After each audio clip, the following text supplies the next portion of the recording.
అమలు చేయాలి అని చూడడం ఎలా చూడాలి? ఇప్పుడు సెకీ ఒప్పందం రద్దు కాదు అనేది నేను మొదటి నుంచి చెప్తున్నా. ఎందుకంటే ₹2.49 కంటే కరెంట్ తక్కువకి ఇచ్చే మగాడు ఎవడున్నాడు? ఇస్తే చూపించు నువ్వు. రాధాకృష్ణ గారినే ఇవ్వమనండి, లేదా ఈనాడినే ఇవ్వమనండి. ₹2.48 ఇవ్వమనండి, 48 ఇవ్వమనండి, పర్లేదు. అమ్మ పెట్టదో అడుక్కు తిననివ్వదని శుభ్రంగా ఇస్తున్న దాన్ని బురద చల్లారు, విషం చిమ్మారు, అదానీని దొంగం చేశారు. ఫైనల్గా ఏమైంది? అదే కంటిన్యూ అవుతుంది.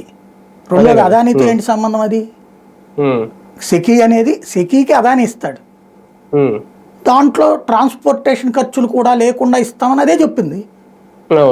దెన్ ఆంధ్రాకి బెనిఫిటే కదా, అదే కదా జగన్ మొదటి నుంచి చెప్తోంది. దాన్ని అతను వేసిన ప్లాన్ ఏంటి? ఉచిత విద్యుత్ భారం తగ్గించుకోవడానికి దాన్ని ఒక స్థిరత్వం కిందగా పెట్టుకున్నాడు అతను.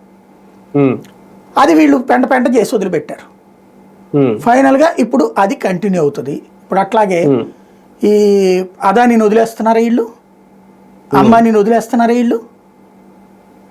ఇవన్నీ ఏంటంటే రాష్ట్రానికి మంచి జరిగే దాని మీదన విషం చిమ్ముతారు ముందు, ఆ తర్వాత అది కొనసాగిస్తూ ఆ మంచి తప్పదు. అది మేమేదో జాలితలు ఇచ్చేస్తున్నారు, లేకపోతే కానీ గత్యంతరం లేక చేస్తున్నారు అన్నట్టు చెప్తారు మంచి జరుగుతున్న దాన్ని. అది విచిత్రం అనమాట ఇక్కడ. ఇదే జరుగుతుంది. సూర్య గారి మీద చంద్రబాబు గారి స్టిక్కర్ ఏమన్నా వేసుకోబోతున్నారా?